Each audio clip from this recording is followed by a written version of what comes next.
Obedience is better than sacrifice. Jeremiah 7 verse 23.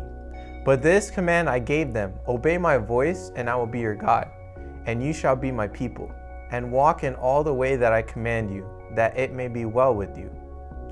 Most of all the stories in the Bible have to deal with obedience or disobedience towards God. For example, Jonah, Samson, David, Moses, Noah, Esther, and Hannah. All of these are great Bible heroes that had to learn that obedience is better than sacrifice. Once they learned to obey God, their lives were not only tremendously blessed, but they were able to fulfill the purpose that God had intended for them.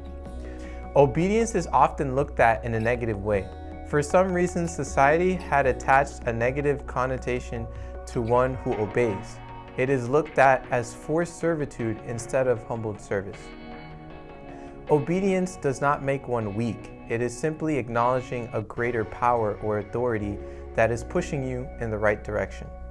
Think of all the times you disobeyed your parents or someone in authority over you, and it resulted in a detrimental occurrence.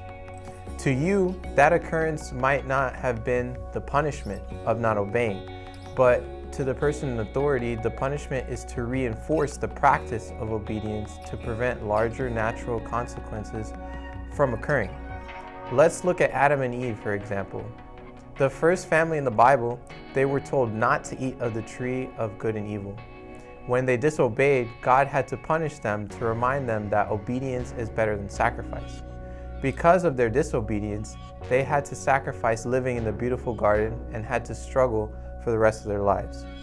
God wanted to make it clear to them that certain rules were put into place not just to be obeyed, but also for their safety. Aeschylus said, "Obedience is the mother to success and is wedded to safety." Let's take a look at Noah. He was instructed from God to build an ark as a way to protect all the animals and his family. If he had not obeyed, God would have had to start humanity over and wiped everyone out. It's easy to see one side of things, the sacrifice, or what we are giving up by obeying.